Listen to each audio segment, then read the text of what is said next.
नमो रिहंताणं नमो सिद्धाणं नमो आर्याणं नमो वज्जाणं नमो लोये त्रिकालवर्ते सवसाहुरम् मंगलम भगवान वीरो मंगलम गौतमो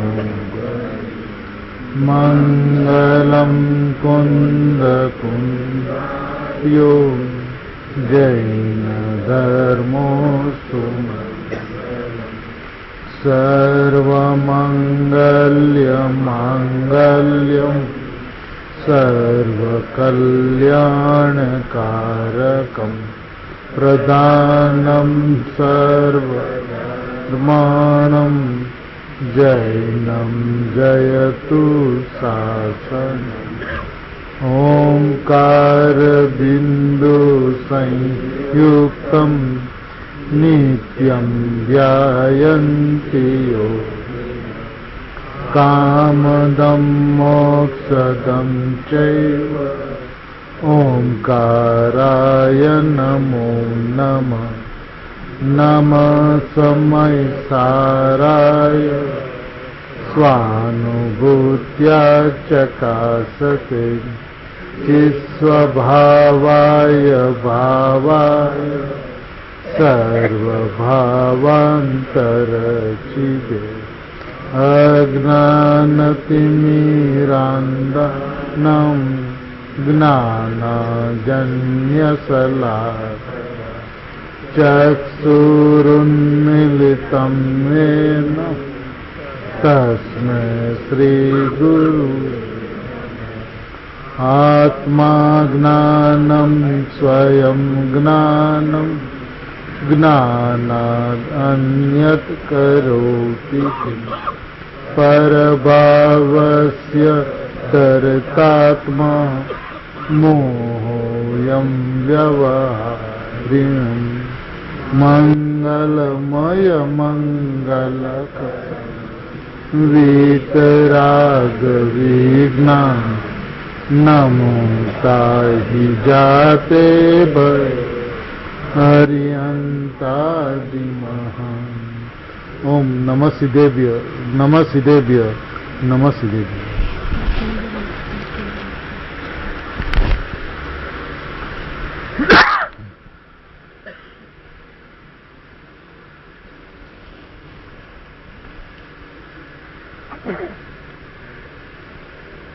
अभी पूज्य गुरुदेव श्री के मुखारविंद से प्रवचनसार परमागम की ज्ञेय तत्व प्रज्ञापन की 98वें नंबर की गाथा हम सभी ने सुनी। प्रवचनसार यानी ओम ध्वनि का सार जिस तरह से प्रवचन परमागम में पूज्य गुरुदेव श्री स्पष्टीकरण करते हैं, ऐसा लगता है कि आचार्य भगवान के हृदय में भरे हुए अगाध समुद्र को पूज्य गुरुदेव श्री जिस तरह से समुद्र मंथन करके उसमें से अमृत निकालते हैं, सही में यह इस काल का एक महा आश्चर्य है। विषय हो ज्ञेय तत्व प्रज्ञापन का,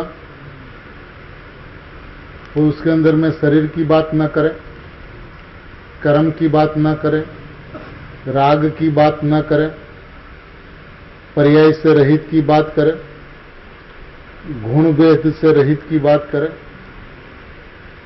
गुण और गुणी के भेद दृष्टि के विषय में होते नहीं ऐसा बात करे। राम जी भाई प्रश्न पूछे कि साहब फिर वो गुण गए कहाँ? गुरुदेव श्री का उत्तर आवे कि गुण तो अनंत छे पण दृष्टि में भेद देखातो नहीं। ऐसी अद्भुत बात, अलौकिक बात कोई भी ग्रंथ हो गुरुदेव श्री के सामने अनुभूति से नितरती हुई वाणी इस तरह से खिलती है मानो हम सभी महाविद्य में बैठकर तीर्थंकर वाणी का रसपान करते हो, ऐसा लगे बिना नहीं रहता है।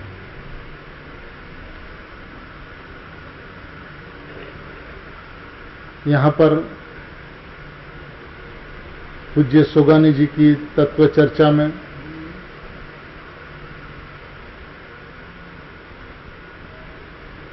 कल यथार्थ निर्णय, बाद में पक्का निर्णय और फिर अनुभव की चर्चा चली थी। ज्ञानी कोई भी हो, अंतरंग में घटती हुई घटनाक्रम तो एक समान ही होता है। ये लक्ष्यगत की जो चर्चा कल अपन ने की, ये पूज्य शांताबेन के मुखारविंद से सभी ने सुनी है। और जब की थी बात तब हम लोग तो बहुत छोटे छोटे थे, लेकिन शशिभाई, प्रवीणाबेन इत्यादि साक्षी है कि किस उल्लास के साथ में, किस उत्साह के साथ में उन्होंने ये चर्चा बतलाई थी कि आत्मा की अनुभूति होने से पहले अंतरंग में क्या होता है, किस तरह से होता है, क्या घटना घटती है, कैसा भाव भाषण होता है। तो मने दोनों बहनें जो थी, गुरुदेव के शब्दों में कहा जाए तो शरीर दो था लेकिन आत्मा एक थी। मने इस भूमि के अंदर में ज्ञानियों का विचरण जिस तरह से हुआ, उनके जीवन की चर्चा भी ज्ञायक की पुष्टि करता है। अभी आज ऐसे ही श्रीबेन जैसे ही ज्ञानी सोगानी जी साहब के संदर्भ में बहुत कुछ अपने गुरुदेव श्री के मुखारविंद से सुना। अब सोगानी जी की मुख्य बात जो है वो यह है, आज अपन इसमें से तात्पर्यभूत बात लेंगे। इस लेने के पश्चात शाम को जो पूरा स्वाध्याय द्रव्य दृष्टि प्रकाश के ऊपर होता है, उसके बदले कुछ बोल द्रव्य दृष्टि प्रकाश के लेकर सुबह का जो विषय है उसी को चालू रखेंगे। जैसे कि छठवीं गाथा का विषय हालांकि पूरे होने वाला विषय नहीं है, जब सिद्ध दशा प्राप्त होगी तब उसका विषय पूरा होगा, लेकिन फिर भी चर्चा के माध्यम से आचार्य भगवान के हृदय को, गुरुदेव को हृदय को अपन समझे, इसी भावना को रखते हुए दोनों टाइम छठवीं गाथा का स्वाध्याय करेंगे। अब यहां पर 102 नंबर का बोल है। खरेखर વાત તો એમ છે કે સાંભળવાથી જે મહિમા આવે છે તે નહીં। खरेखर बात तो एम छे कि सुनने से जो महिमा आती है वो नहीं, लेकिन अंदर से सहज रूपे महात्मा आना चाहिए। और ये कब हो सकता है? तीव्र थाक लगे तो अंदर से ही आता है। संसार के अंदर में, विकल्पों के अंदर में मैं भगवान हूं, ऐसे विकल्पों के अंदर में थकान लगे कि मैं भगवान हूं तो भगवान के विकल्प क्यों? विकल्प के थकान लगे तब अंदर से महत्व आता है। तो जब तक विकल्प अच्छे लगते हैं तब तक अंदर से महिमा नहीं आती है। और सही में अंदर से महिमा नहीं आती, उसलिए त्रिकाली में जम नहीं पाता है। ये ऊपर ऊपर से आने वाली चीज नहीं है। अपन गुरुदेव की बात सुने, सोगानी जी की बात सुने, उसके अंदर में जो महिमा आती है वो वस्तु की व्यवस्था सुनकर महिमा आती है। लेकिन सुनने से महिमा आवे सो महिमा नहीं, समझ कर महिमा आवे, अंदर से महिमा आवे, और महिमा ऐसी आवे कि जिसके अंदर में उस भगवान आत्मा के अलावा कुछ दिखे ही नहीं। माने प्रत्येक परिस्थिति के अंदर में, प्रत्येक परिणाम के अंदर में, खाते पीते उड़ते बैठते हलते चलते फिरते हंसते रोते, हर एक परिस्थिति के अंदर में ध्रुव आत्मा को भूले नहीं और भगवान आत्मा को भूले नहीं।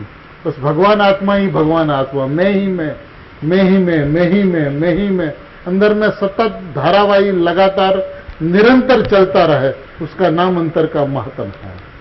ये निरंतर चलने वाली व्यवस्था है। अभी सुबह में गुरुदेव श्री का प्रवचन सुना, उस समय बहुत अच्छा लगा, फिर दोपहर में सुना तब अच्छा लगा, फिर शाम को सुना तब अच्छा लगा। ये बीमारी है, ये महिमा नहीं है। सुन सुनकर जो अच्छा लगता है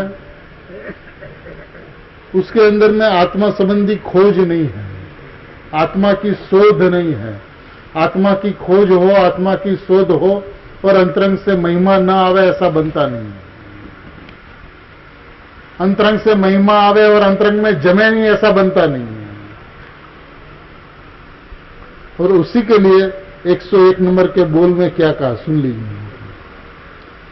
ભગવાનની વાણી સાંભળવામાં પોતાનો નાશ થાય છે। किसकी वाणी सुनने में? भगवान की वाणी सुनने में अपना नाश होता है। कौन इस बात को स्वीकार करेगा?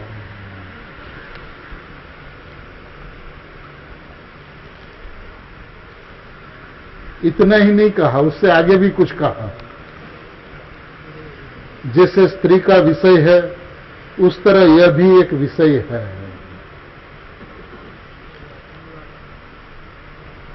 ये परम सत्य है। उसने इंद्रिय ज्ञान का एक विषय बना लिया कि 3 बार गुरुदेव की वाणी सुनना, 3 बार 4 बार भगवान की वाणी सुनना, ये इसको विषय बनाया। जब ये विषय बनता है तो विषयवान छूट जाता है। जब विषयवान छूट गया तो ये इंद्रिय ज्ञान का विषय रह गया। इसके अंदर में मिथ्यात्व प्रबल होता है, क्षीण नहीं होता। वाणी सुनकर मिलेगा, सुन सुनकर मिलेगा, पढ़ पढ़ कर मिलेगा। इसके अंदर में सिर्फ पर्याय की महिमा है, पर्याय बुद्धि की महिमा है, और उस पर्याय बुद्धि की महिमा में पूरा का पूरा द्रव्य छूट जाता, इसका ख्याल तक नहीं आता। माने वो बात द्रव्य की करे लेकिन उसमें द्रव्य की महिमा नहीं है। ये सारे के सारे प्रयत्न जो है नुकसान करता है, लाभ करता नहीं है। लाभ करता तो तब हो कि गुरुदेव ने कहा कि तू परमात्मा है, ये बात सुनकर मैं परमात्मा हूं ऐसा अंदर में चला जाए, तो अंदर से मैं परमात्मा हूं ऐसी ध्वनि आवे, अंतरंग से ऐसी आवाज आवे कि मैं परमात्मा हूं, और ऐसी ध्वनि आकर परमात्मा के अंदर में लीन हो जाए, लवलीन हो जाए, एकाकार हो जाए, एकत्व हो जाए, एकाग्रता हो जाए। ऐसा बने तब तो सुना सो सही। सुनकर वहां से हटा, विकल्प से हटा, विकल्प का थकान लगा। भाई साहब कहते थे कि सोगनी जी साहब जब कलकत्ता रहते थे तब सोनगढ़ आने के लिए तड़पते थे, और सोनगढ़ आ गए, गुरुदेव के एक प्रवचन सुन लिए, फिर सुनने नहीं जाते थे। कलकत्ता में बैठकर सोनगढ़ के लिए तड़पना, सोनगढ़ के एक एक कण के लिए तड़पना, और जब आ जाए तो सुनने नहीं जाए। क्या है कि प्रभु सुनने का तेरे पास आने का विकल्प था, जब आ गया तो विकल्प समाप्त हो गया। विकल्प को विषय मिल गया, सोनगढ़ आना था, आ गया तो विकल्प समाप्त हो गया। अरे प्रभु तेरे पास आने से तो तू तो निर्विकल्प स्वभाव की महिमा गाता है, तो बस उस स्वभाव में बैठा रहो। तू जो बतलाता है, जिसको बतलाता है उसके पास जाओ। और गुरुदेव के प्रवचन में चले गए तो भक्ति में नहीं जाए। और भक्ति में न जाए तो लोग उनसे प्रश्न पूछे कि साहब आप भक्ति में नहीं आते हो तो क्या हर समय निर्विकल्पता रहती है? तो उनका उत्तर यह रहता था, निर्विकल्पता तो नहीं रहती, लेकिन निर्विकल्पता का प्रयास तो हो सकता है। यह शुभ भाव नहीं है क्या? ज्ञानी कहां से चलते हैं, कैसे चलते हैं, उसको यदि एक बार वो समझ लें तो सारे प्रश्न समाप्त हो जाएंगे।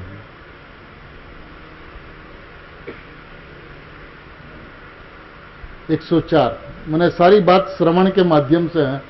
श्रवण वांचन आदि तो सब ऊपर ऊपर की बात है।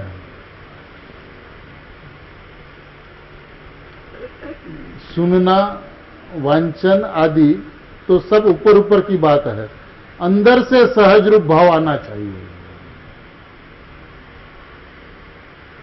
अहो ऐसा में ऐसा परमात्मा, माना वो उछल पड़े आत्मा की बात सुन के, गायक की बात सुनकर, भगवान आत्मा की बात सुनकर आंख में से अश्रुधारा बहने लगे। अरे ऐसा परमात्मा में आज तक इस परमात्मा को मैंने नहीं देखा, मैंने नहीं समझा। बस उस परमात्मा की बात आते ही रूंगटे खड़े हो जाए, रुआटे खड़े हो जाए, रोम रोम पुलकित हो जाए। और गुरुदेव श्री कहे जब यहां पर भगवान आत्मा की बात चले तो ये दिवेल पीने बैठो यही तो बैठो रहे, एरंडियो पीने बैठो यही तो, मैंने कैस्टर ऑयल पिया हो और जैसा मुंह बना के बैठता है। भगवान आत्मा की बात में हर्षित होकर, पुलकित होकर, अंदर से उसका मन नाच उठना चाहिए। अरे ऐसा परमात्मा वर्तमान में मैं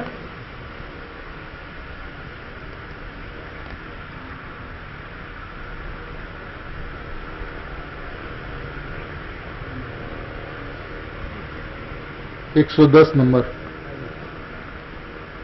ત્રિકાળીનું જોર નથી તેથી ક્ષણિક શુભાશુભ ભાવમાં આખે આખો ચાલ્યો જાય છે। ક્ષણિક દુઃખ આવ્યું ત્યાં ત્રિકાળી દુઃખ માનવા લાગે, ક્ષણિક સુખ આવ્યું ત્યાં ત્રિકાળી સુખ માનવા લાગે। અને જો ત્રિકાળીમાં અહમપણું થયું તો ક્ષણિક પર્યાય જે યોગ્યતા અનુસાર થવાવાળી છે તે થાવો હું તેમાં ખસતો નથી। क्या कहते हैं? त्रिकाली का जोर नहीं, उसलिए क्षणिक सुख दुख के अंदर में, शुभाशुभ भाव के अंदर में पूरा का पूरा बढ़ जाता है। क्षणिक दुख आए तो अपने आप को पूरा दुखी मानने लगे, और क्षणिक अनुकूलता आई तो अपने को पूरा का पूरा सुखी मानना लगे। पूरा बह जाता उस परिणाम के साथ में, उस उदय भाव के साथ में। लेकिन यदि त्रिकाली में अहमपना हुआ तो क्षणिक पर्याय तो योग्यता अनुसार जैसी होनी है वैसी होगी, उस तरह से हो। मैं तो उसमें खिसने वाला नहीं हूं।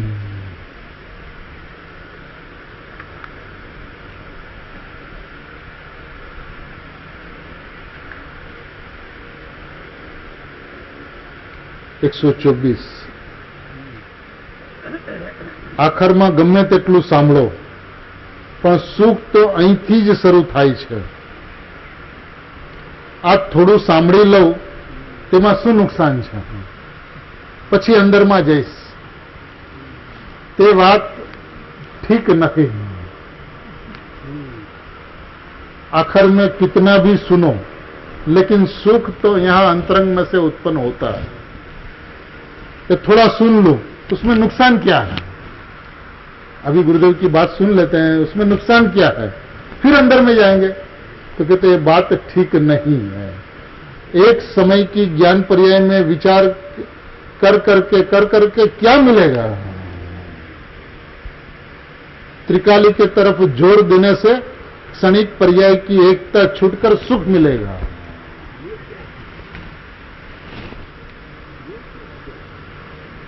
एक समय की ज्ञान पर्याय में विचार कर करके क्या मिलेगा? सुमर से विचार करते रहो, विचार करते रहो, विचार करते रहो। ज्ञान पर्याय के अंदर में ज्ञायक जानने में आता है, ऐसा विचार करते रहो। लेकिन ऐसा विचार करते रहो, विचार करते रहो, उसमें क्या मिलेगा? लेकिन त्रिकाली के तरफ जोर देने से क्षणिक पर्याय की एकता छूटकर सुख मिलेगा। त्रिकाली के तरफ जोर देने से मैं त्रिकाली, मैं त्रिकाली, मैं परमात्मा, मैं भगवान, मैं परम परिणामिक भाव मात्र वस्तु, मैं निर्विकल्प मात्र वस्तु हूं। माने मैं वस्तु ही स्वभाव से निर्विकल्प स्वरूप हूं। तो विकल्प से निर्विकल्प इसकी बात में मैं निर्विकल्प स्वरूप वस्तु। माने विकल्प और निर्विकल्प इस दोनों के बीच में वो भेद नहीं देखता।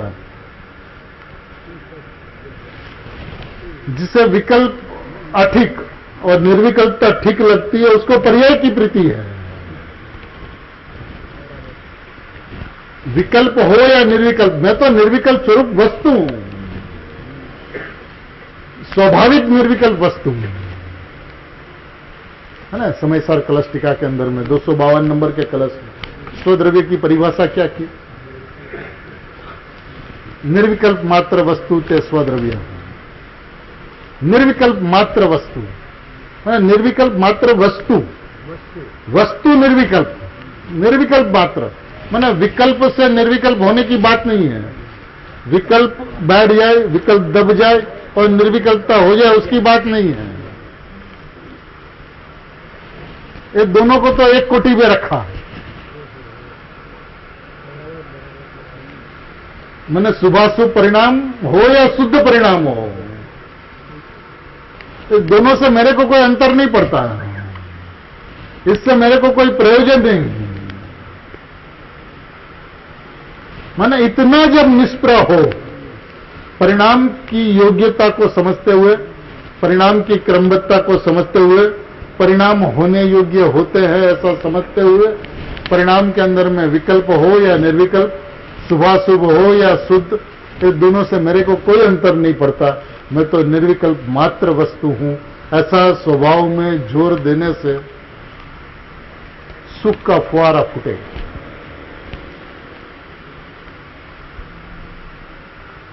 क्योंकि क्षणिक पर्याय की एकता छूटनी चाहिए। जब प्रत्येक परिणाम को एक समान माने, माने उसके अंदर में कोई अंतर न देखे।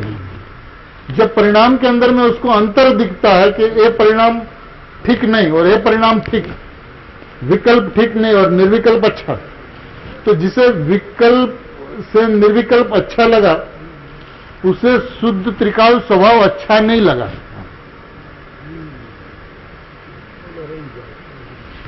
त्रिकाली बाजू में पड़ा रहा और पर्याय ऊर्ध्व हो गई, इसको पर्याय बुद्धि कहते हैं। माने शुभाशुभ पर्याय के अंदर में मिठास उतनी पर्याय बुद्धि नहीं है, लेकिन शुद्ध पर्याय के अंदर में भी मिठास, मोक्ष की पर्याय के अंदर में भी मिठास, ये पर्याय बुद्धि है, पर्याय की एकता। पर्याय की एकता छूटे बिना त्रिकाली का जोर नहीं आ सकता। माने पर्याय के ऊपर से पकड़ ढीली हो जानी चाहिए। द्रव्य स्वभाव के ऊपर में जोर पूरा का पूरा, त्रिकाल स्वभाव के ऊपर में जोर, उसमें जोर आए बिना, माने ऐसा कहा जाता है कि पर्याय की पकड़ ढीली हो तो द्रव्य के ऊपर में जोर आता है। लेकिन वास्तविकता कुछ ऐसी है कि द्रव्य के ऊपर में जोर आवे तो पर्याय की पकड़ ढीली हो जाती है। बात अस्थि से, बात अपने स्वभाव की, जो अस्थि त्रिकाल अस्थि जो है उसकी महिमा आवे, उसका अहोभाव आवे, उसका अद्भुतता उसकी भाषे, तो अपने आप पर्याय में क्या रखा पड़ा है, वो तो आवे और जावे, मेरे को उससे कोई फर्क नहीं पड़ता। माने त्रिकाली की महिमा आए बिना पर्याय की एकता नहीं छूट सकती। या तो ऐसा बने इसकी एकता छूटे, इसकी महिमा आवे, माने पकड़ पहले ढीली हो और फिर स्वभाव की ओर आगे बढ़े, ऐसा उपदेश में तो कहने में आता है। जिनवाणी में भी ये बात पाई जाती है। लेकिन द्रव्य पर्याय की व्यवस्था समझ ले, पर्याय का स्वभाव जान ले और स्वभाव जानकर उसकी क्रमबद्ध व्यवस्था ख्याल में आ जाए और अपना अकर्ता स्वभाव ख्याल में आ जाए, तब दोनों स्वभाव सामने हैं। एक मैं हूं, एक पर है। यदि पर्याय की अधिकता है तो द्रव्य पर है, और द्रव्य की अधिकता है तो पर्याय पर है। अधिकता किसकी? अधिकता यदि द्रव्य की हो तो उसमें अहम हुए बिना नहीं रहता। कभी कोई प्रतिपादन नास्ति से आवे, कभी कोई प्रतिपादन अस्ति से आवे। दोनों बात को जाने यथा तथ्य, लेकिन दोनों को जानकर एक में आवे। अनेकांत को जाकर, व्यवस्था तो अनेकांत्मक है, और अनेकांत्मक व्यवस्था है तो दोनों नहीं होवे ऐसा नहीं हो सकता है। दोनों होवे और उसमें से एक के ऊपर आवे। अनेकांत में से एकांत को निकालें। अब अनेकांत ही नहीं हो ऐसा नहीं हो सकता। ये तो वस्तु का स्वभाव है, वस्तु की व्यवस्था है। इस वस्तु की व्यवस्था को समझते हुए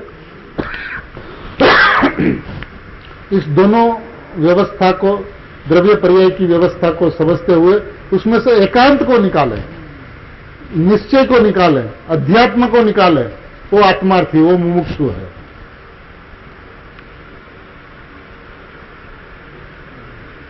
एक 127। फिर प्रश्न यह उत्पन्न होता है कि पर्याय से छूटे कैसे।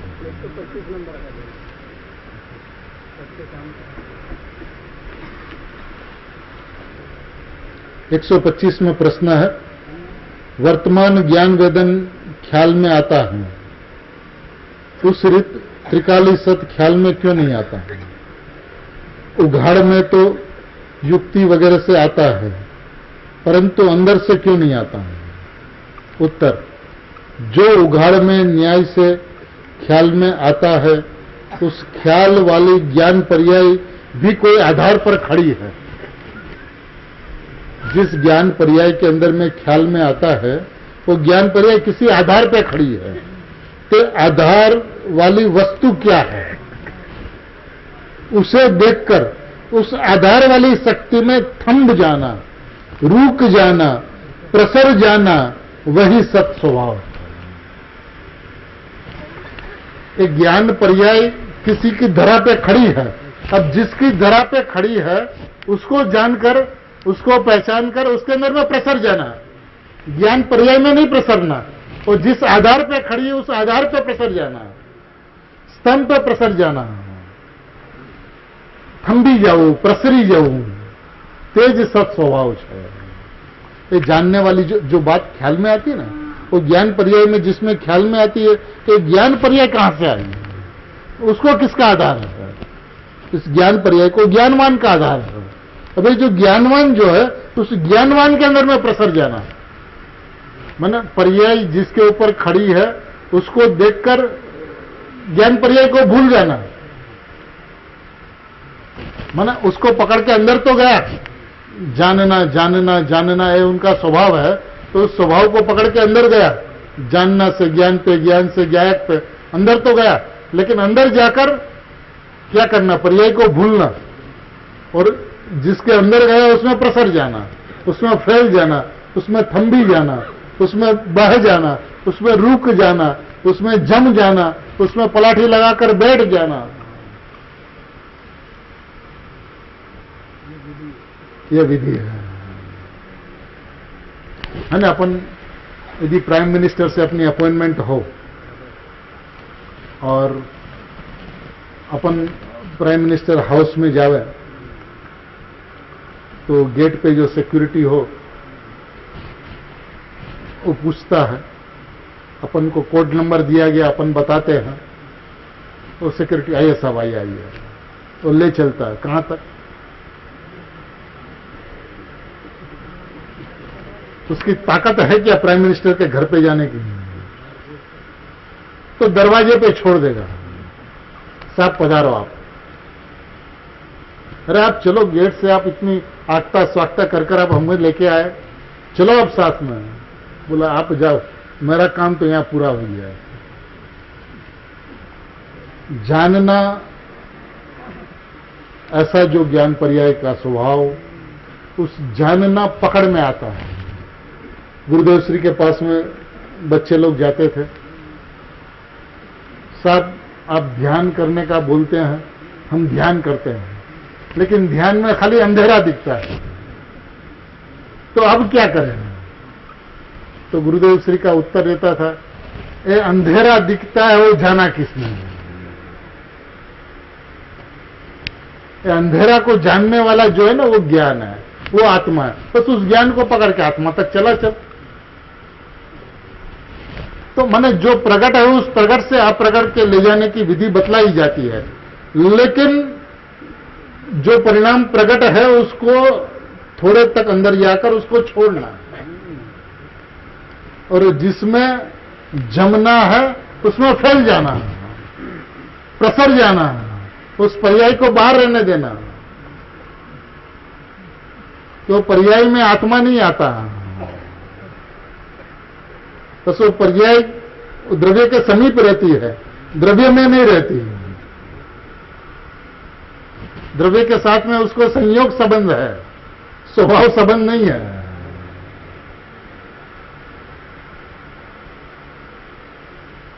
माने द्रव्य को बाहर के संयोग की जो चर्चा अपन करते हैं ना कि हमारे संयोग ऐसे, एकदम गलत बात है। ये जो बाहर के जो संयोग है ये शरीर के संयोग है। द्रव्य के संयोग तो प्रत्येक पल पे उत्पन्न होने वाली पर्याय जो है वही संयोग है, और उस पर्याय का व्यय होना वही वियोग है। इसके आगे संयोग वियोग की कोई चर्चा नहीं है। अब जिसका वियोग है, जिसका संयोग है, उस पर्याय को भूलकर उसके माध्यम से, जानने के माध्यम से जिस आधार पे वो खड़ी है, बस उस आधार तक पहुंचकर उसको भूल जाना और द्रव्य के अंदर में प्रसर जाना, जम जाना, बैठ जाना, फैल जाना। सुगंध जी साहब जैसे कहते हैं, पलाठी लगा के बैठ जाना। तेज सत स्वभाव है। तो फिर ये प्रश्न उठ सकता है कि फिर ये पर्याय से छूटे कैसे? या पर्याय को छोड़ना बोलते हैं, तो पर्याय से छूटे कैसे? तो प्रश्न, पर्याय की छूटू केवी रीते थवुं? उनका उत्तर देते हैं, पर्याय थी तो छूटो ज छे।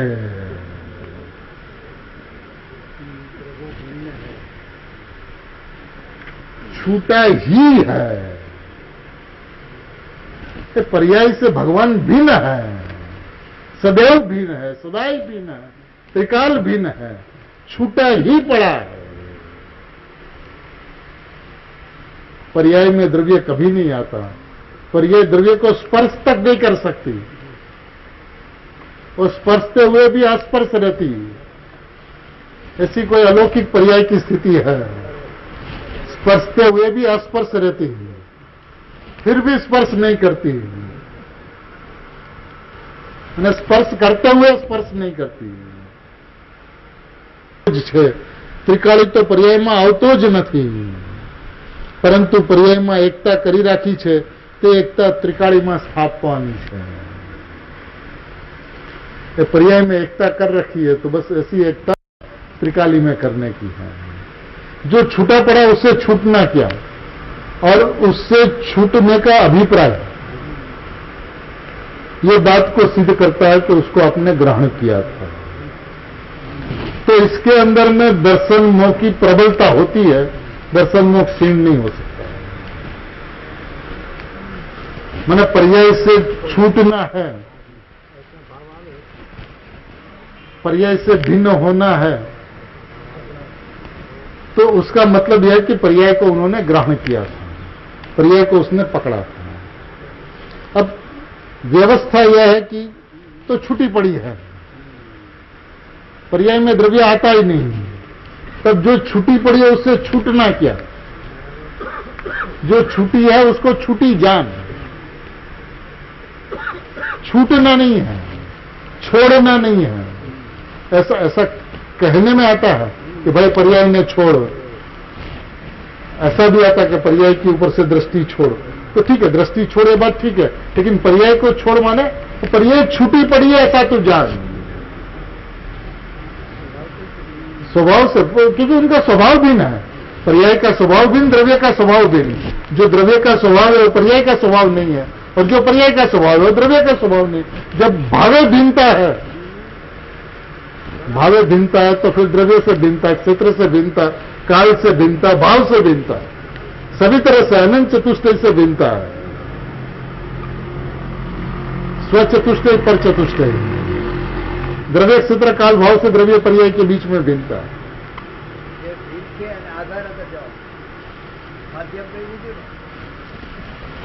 वो गेट तक, दरवाजे तक, दरवाजे के आगे नहीं। और दरवाजे के आगे तो अंदर राजा ही राजा है, प्रजा अलाउड नहीं है।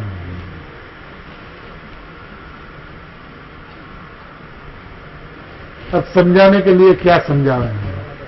अब पर्याय पर से उत्पन्न नहीं होती, यह बतलाने के लिए यह कहे कि पर्याय द्रव्य में से आती है। पर्याय का व्यय पर में नहीं होता, उसलिए कहते हैं कि पर्याय का व्यय द्रव्य में होता है। उसका उत्पाद भी द्रव्य में से होता है और उसका व्यय भी द्रव्य में से होता है। वास्तविकता क्या है? वास्तविकता पर्याय का जन्म पर्याय से होता, पर्याय का जन्म द्रव्य से नहीं होता। क्योंकि अचल वस्तु में से चलायमान वस्तु का जन्म नहीं हो सकता। द्रव्य तो अचल वस्तु है, त्रिकाल वस्तु है, तो त्रिकाल में से क्षणिक का जन्म कैसे हो? नित्य में से अनित्य का जन्म कैसे हो? तो नित्य नित्य ही नहीं रहेगा। कायम रहने वाली वस्तु कायम ही नहीं रह पाएगी। तो पर्याय का जन्म द्रव्य में से नहीं होता, और न तो पर्याय द्रव्य में व्यय को पाती है। पर्याय का उत्पाद पर्याय में से, पर्याय का व्यय पर्याय में से।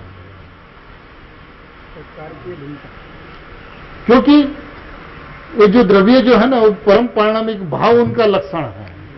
अपरिणामी द्रव्य का लक्षण भी अपरिणामी है। अपरिणामी का लक्षण परिणाम नहीं हो सकता, अपरिणामी का लक्षण परिणाम ही नहीं हो सकता। अपरिणामी वस्तु है तो ये अपरिणामी वस्तु का लक्षण भी अपरिणामी ही होता है। अब जीव का लक्षण उपयोग, ये जो बात है प्रमाण की बात है। अन्य द्रव्यों से भिन्न करने के लिए जीव का लक्षण उपयोग कहा, लेकिन जब भेद ज्ञान की बात चली तो अपरिणामी का लक्षण क्या कहा? अपरिणामी। और क्या है अपरिणामी? तो क्या परम परिणामिक भाव लक्षण। 320वीं गाथा में बताया परम परिणामिक भाव लक्षण, जे सकल निरावरण अखंड एक प्रत्यक्ष प्रतिभासमय अविनश्वर शुद्ध परिणामिक परम भाव लक्षण, परिणामिक परम भाव लक्षण निज परमात्मा द्रव्य तेज हूं छू। तो परम परिणामिक भाव लक्षण है किसका? अपरिणामी का। तो फिर प्रश्न उठ सकता है कि भाई जीव का लक्षण उपयोग, अपरिणामी का लक्षण अपरिणामी, यानी कि परम परिणामिक भाव, तो परिणामी का लक्षण क्या? जब आत्मा की अनुभूति है ना, छठी गाथा में आएगी, कर्ता कर्मनु अनन्यपणु, तो उसका लक्षण क्या? तो क्या स्वसंवेदन उसका लक्षण। परिणामी का लक्षण स्वसंवेदन, अनुभूति का लक्षण स्वसंवेदन। तो बस लक्षण से ये बात स्पष्ट हो जाती है कि परिणाम जुदे और अपरिणामी जुदा, एक दूसरे से किसी भी प्रकार का संबंध द्रव्य पर्याय के बीच में न था, न है, न रहेगा।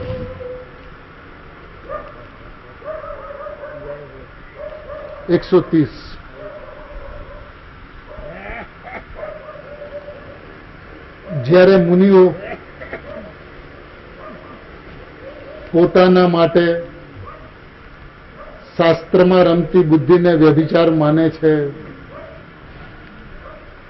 તો નીચેવાળાની તો વ્યભિચારી બુદ્ધિ છે જ।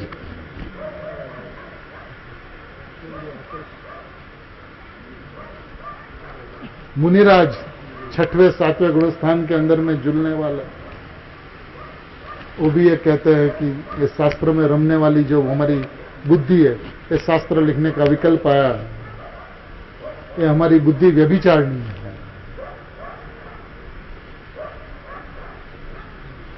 यदि मुनिराज अपने लिए ये बात कहे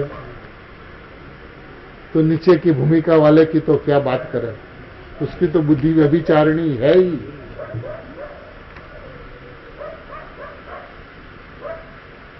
उसमें जीव ऐसा लेता है कि मुनियों ने अपने लिए व्यभिचारी माने, वो तो ठीक है, लेकिन अपन तो थोड़ी शक्ति वाले हैं, अपने को तो शास्त्र आदि का अवलंबन चाहिए, ऐसा बहाना लेकर वह संतोष मानकर अटक जाता है।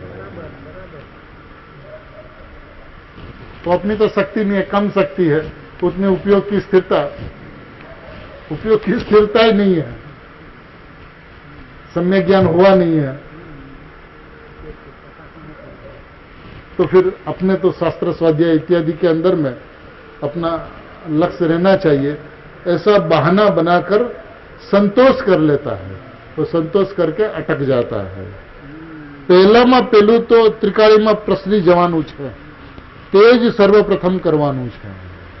પહેલામાં પહેલું, પ્રથમ में प्रथम, त्रिकाली में फैल जाना है। उसे सर्वप्रथम करने वाली चीज है। सर्वप्रथम पहलू पगथિયું શું, પહેલો ઉપાય શું, પહેલો માર્ગ શું, સૌથી પહેલા માર્ગમાં આવીને શું કરવાનું, તો કે ત્રિકાળીમાં ફેલાઈ જવાનું। माने इसके अलावा और कोई बात ही नहीं है।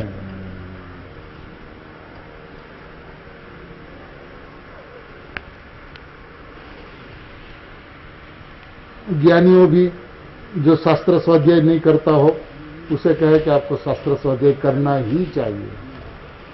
कोई ज्ञानी तो ऐसा भी कहे कि आप स्वाध्याय करोगे तो आपके घर आऊंगा, नहीं तो नहीं आऊंगा। भोजन करने के लिए तब आऊंगा कि आप प्रतिज्ञा लो कि हम स्वाध्याय करेंगे। ऐसे होते हैं ज्ञानी कि वो चाहते हैं कि प्रत्येक जीव स्वाध्याय करके अपने आत्म स्वभाव को समझे। निष्कारण करुणा है उसकी। अब एक जीव बहुत स्वाध्याय करता है तो ज्ञानी कहता स्वाध्याय बंद कर, क्योंकि ये तो तूने संतोष मान लिया स्वाध्याय के अंदर में कि अपन बहुत कुछ कर रहे हैं, अपनी बहुत प्रगति हो रही है। अरे भैया तेरी प्रगति नहीं हो रही है, तेरा डाउनफॉल हो रहा है। क्योंकि अब बुद्धि शास्त्र तक सीमित रह गई। शास्त्र के अंदर में जो परिभाषाएं बताई गई, जो व्यवस्थाएं बताई गई, बस इस व्यवस्था का रटन चलते रहा। लेकिन इस रटन के अंदर में भगवान आत्मा पूरा का पूरा गायब हो गया। तो इसलिए आचार्य भगवान यह कहते हैं कि नीचे वाले की बुद्धि तो व्यभिचारिणी है ही। रुकना चाहिए, थकना चाहिए, अटकना चाहिए। तो कब तक पढ़ता रहूंगा, क्या क्या पढ़ता रहूंगा, कितना कितना पढ़ता रहूंगा तो आत्मा मिल जाएगा। विधान ही नहीं है उसके माध्यम से आत्मा तक पहुंचने का। वस्तु की व्यवस्था जाने, वस्तु की व्यवस्था समझे, अपनी जितनी ताकत हो उतना स्वाध्याय भी करे, उसमें कोई आपत्ति नहीं है। लेकिन शुद्धात्मा को भूलकर, भगवान आत्मा को छोड़कर, उसको एक तरफ रखकर, मैंने तड़के में रख दिया, उसको ताप में रख दिया और अपना कार्य करते रहा, तो काम बनने वाला नहीं है।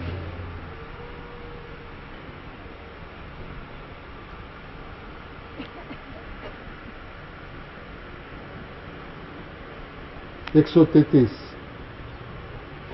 परिणाम में बैठकर त्रिकाली वस्तु को देखने से वस्तु भिन्न दिखती है। परिणाम में बैठकर वस्तु को देखने से वस्तु भिन्न दिखती है। इसलिए परिणाम से भिन्न होने के लिए वस्तु में बैठकर देखना है। यानी परिणाम में बैठकर यदि वस्तु को देखता है तो वस्तु भिन्न पड़ी रहती है, तो वस्तु में बैठकर देखो तो परिणाम भिन्न दिखेगा। वैसे वर्षा है।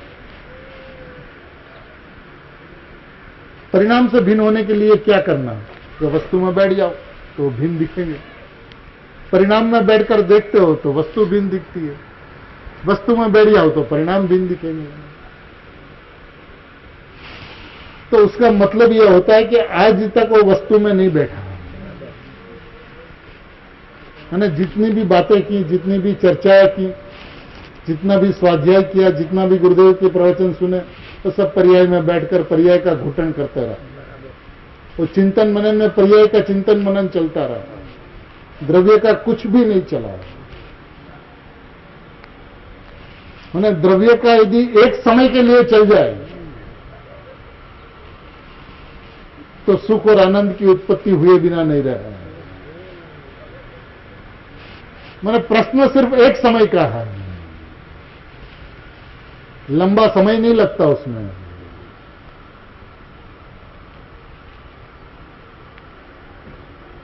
ત્યાં વસ્તુમાં અહમપણું થવાથી पर्यायનું कार्य भिन्न દેખાવા लागશે। वस्तु में अहम होने से पर्याय का कार्य भिन्न दिखने लगेंगे અને એવી ભિન્નતા દેખવાથી पर्याय नाश થવા છતાં પણ અહમપણું તો ત્રિકાળ જ રહે છે। તેથી पर्याय नाश થતા આકુરતા નહીં થાય અને અહીં ત્રિકાળીમાં બેસવાથી સુખ શાંતિ વધશે। तुझे सुखी होना है, शांति चाहिए तो त्रिकाली में बैठ जाए। मैंने एक तरफ से वो पूछता है कि पर्याय से छूटा कैसे जाए, दूसरी तरफ से वो पूछता है कि त्रिकाली में बैठा कैसे जाए।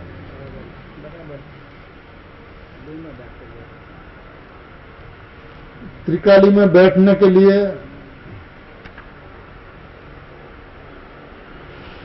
एक त्रिकाली के अलावा उसे कुछ नहीं दिखे।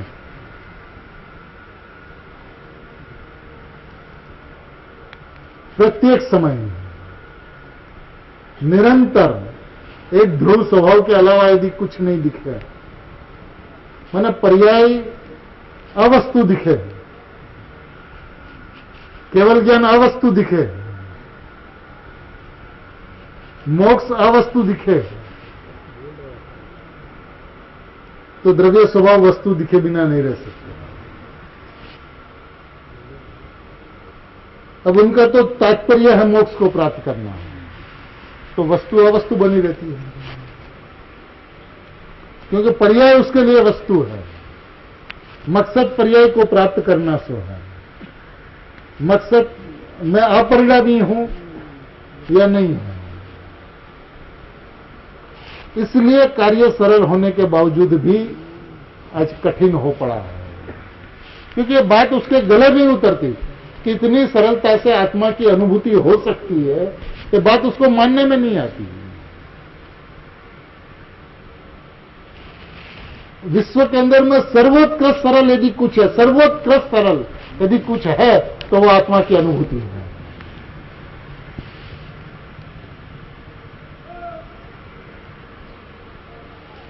लेकिन अपने साथ प्रमाणिकता नहीं होने की वजह से, स्वभाव की अंतरंग महिमा नहीं होने से वो त्रिकाली में बैठ नहीं पाता। जब त्रिकाली में बैठ नहीं पाता तो अहम और एकत्व नहीं होता, और अहम और एकत्व नहीं होने से अत्यंत सरल कार्य उसे अनंत पुरुषार्थ वाला दिखता है।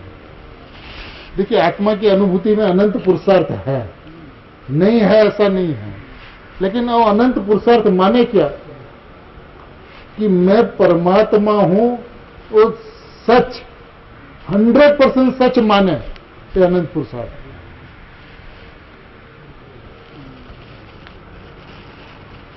मैं परमात्मा वो 100% माने, इसका नाम अनंत पुरुषार्थ है। लेकिन उसको ऐसा लगता है कि मैं परमात्मा हूं, ये बात तो सही है, लेकिन निश्चय नहीं सही। और यदि परमात्मा होना है तो उपाय भी यह है कि मैं परमात्मा हूं ऐसा मानूं तो परमात्मा बन पाऊंगा। तो बनना तो है परमात्मा, लेकिन उपाय यह है कि मैं परमात्मा हूं ऐसा मानूं। तो इस स्थिति के अंदर में परमात्मा जवाब नहीं देता है, वो मौन धारण कर लेता है कि भैया आप जितना उछल कूद करना उतना कर लो, मैं तेरे सामने देखने वाला नहीं। हाँ, कैसे हो सकता है?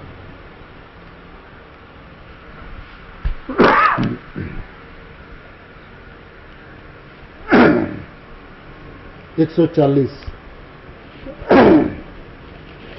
થોડું આ તો કરી લઉં, આ તો જાણી લઉં, સાંભળી તો લઉં, તે બધા અટકવાના રસ્તા છે।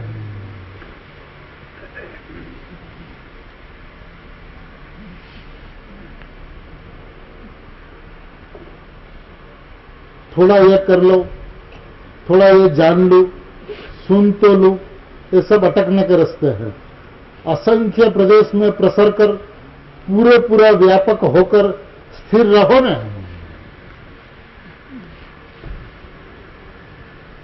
सुख शांति बढ़ती जाएगी, विकल्प आदि टूटते जाएंगे।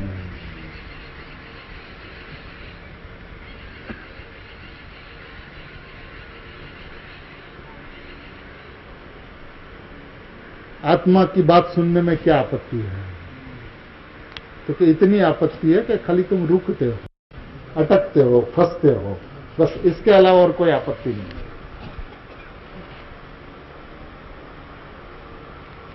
माने ये सब बातें ऐसी है ना कि इसको चोट लगनी चाहिए कि आज यदि हम कोई 20 साल से, कोई 30 साल से, कोई 50 साल से गुरुदेव को सुनते हैं तो सुनते रहे। माने जैसे ये भी एक नशा हो गया, एडिक्शन हो गया। सुन के मिल जाएगा, सुन के मिल जाएगा, आज नहीं तो कल सुन के स्वभाव की तरफ जाया जाएगा। ऐसा व्यवधान नहीं है, ऐसी विधान नहीं है, ऐसी व्यवस्था नहीं है, ऐसी विधि नहीं है।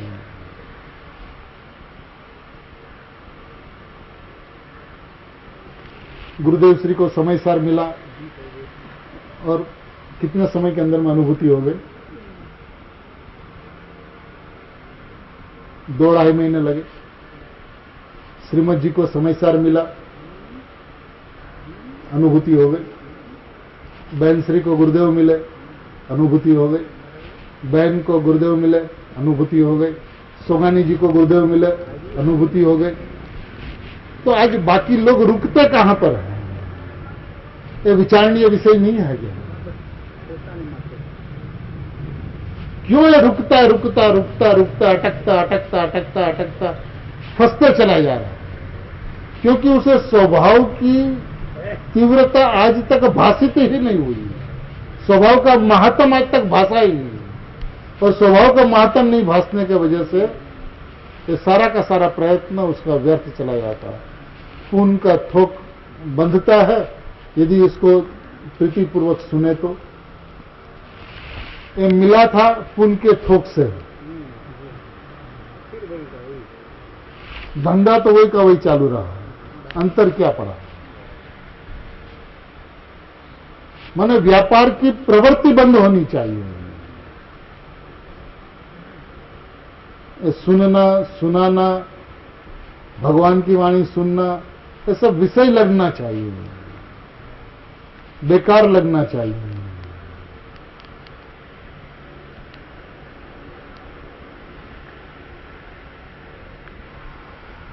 बस और अंतिम 2-3 बोल लेके इस विषय को समाप्त करते हैं। 480 नंबर, मिथ्यात्व हो अथवा सम्यक्त्व हो, तो जुओज नहीं। मिथ्यात्व हो अथवा सम्यक्त्व हो, उसे देखो ही नहीं। मैं तो ध्रुव तत्व हूं। यहां आते ही मिथ्यात्व पर्यायी पर निश्चय नियम थी 40 जैसे। यहां आने से मिथ्यात्व पर्याय भी निश्चय नियम से चली ही जाएगी। दृष्टिना निर्णयમાં પૂર્ણ શુદ્ધિ ભરેલી છે। આ ધ્રુવ તત્વ કોઈને નમતું જ નથી, પોતાની સિદ્ધ પર્યાયને પણ નમતું નથી। ऐसा ध्रुव तत्व मैं किसी को नहीं नमता, अपनी सिद्ध पर्याय को नहीं नमे, ऐसा ध्रुव तत्व मैं हूं। ऐसा एक बार समझ में आ जाए, एक बार उसकी महिमा आ जाए, तो फिर क्या परिस्थिति बनती है। तो उसके लिए भी एक सुंदर बोल है सोगानी जी का, 635 नंबर।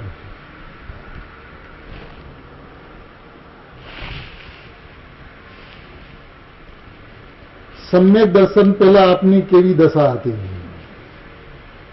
आप सोनगढ़ आए, गुरुदेव की वाणी सुनी, वाणी सुनकर समिति के कमरे में गए, कमरे बंद किया, अंतरंग में बैठे और फिर वहां से चलकर सम्यक दर्शन हुआ। अब ये सम्यक दर्शन हुआ, उसके पहले आपकी कैसी दशा थी? ઉત્તર, નિર્વિકલ્પતા પહેલા વિકલ્પનું એટલું દુઃખ લાગ્યું હતું, એવી દશા થઈ હતી કે કાં તો દેહ છૂટી જશે અથવા વિકલ્પ ફાટી જશે.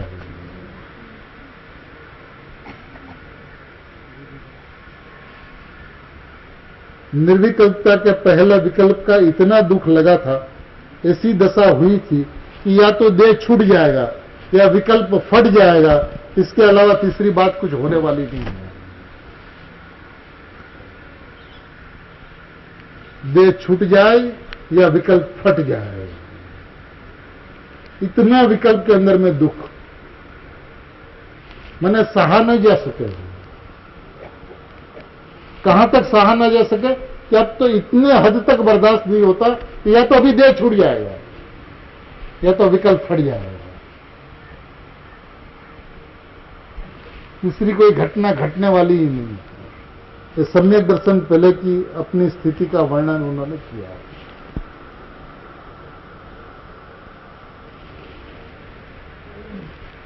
$637 હું તો અત્યારે સિદ્ધ છું.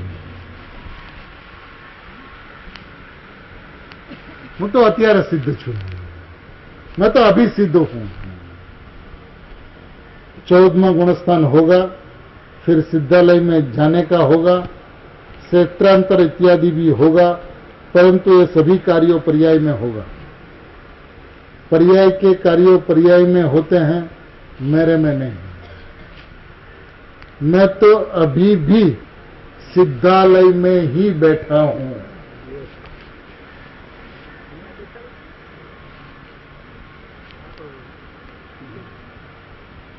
गायक में जो बैठा है वो सिद्धालय में बैठा है. क्यारे क्या આવ્યો પણ નથી, ગયો પણ નથી. कभी भी कहीं आया भी नहीं और कभी कहीं गया भी नहीं. मैं तो अभी सिद्धालय में बैठा हूं. आप कौन सी सिद्ध दशा की बात करते हो? वो पर्याय में होता होगा तो होता होगा. मैं तो अभी सिद्धालय में ये बैठा हूं. मैं तो अभी सिद्ध हूं.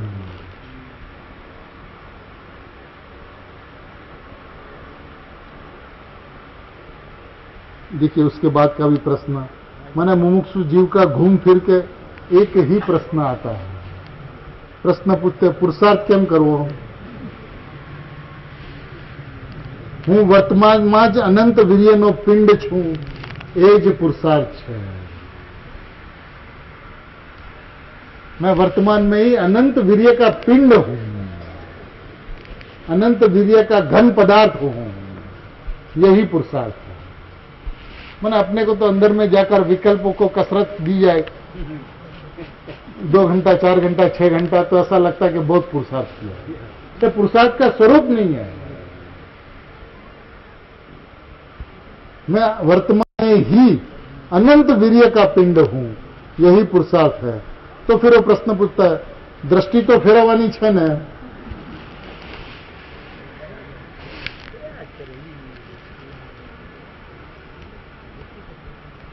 मैं ही खुद दृष्टा हूं. उस भाव में दृष्टि फेरवવાની નથી.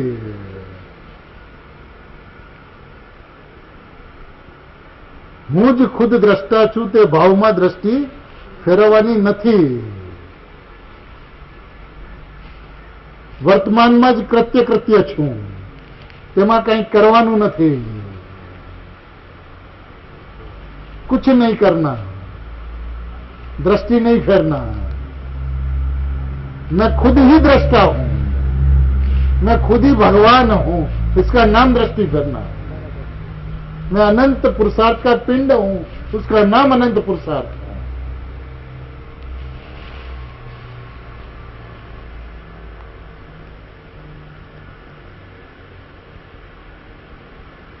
$640 આ ભાવ તો મુસાફરી છે, હવે તો આખરની મુસાફરી છે. બસ परिभ्रमण करते करते, मुसाफरी करते करते यहाँ आया. अब ये आखिर की मुसाफरी है.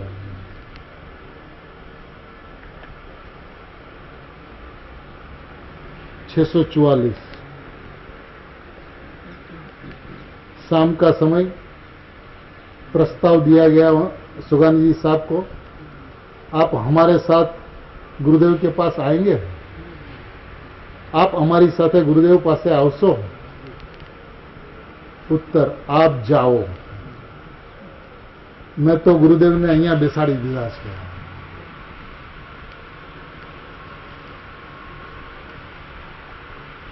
मैंने देखिए लिखा, हृदय पर हाथ लगा के ऐसा बोला कि अहीं बेसाड़ दीधा है, पछी तेओ ध्यान में बैठा था। आप जाओ गुरुदेव के पास में, हमने तो गुरुदेव को यहां विराजमान कर दिया। अंतिम बोल और अंतिम प्रश्न, आप क्या शास्त्रનું वांचन અત્યારે करो છો? आपका स्वाध्याय में कौन सा शास्त्र का वांचन चल रहा है? उत्तर, शास्त्र वांचनની ખાસ ટેવ રહી નથી અને મારે સયોપસમ પણ વધારવો નથી।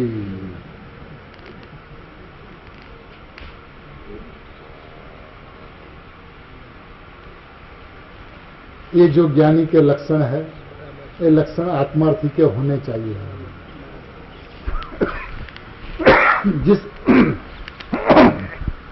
जिस आत्मार्थी के लक्षण हुए, बस वो अल्प काल में ज्ञानी होने वाला है।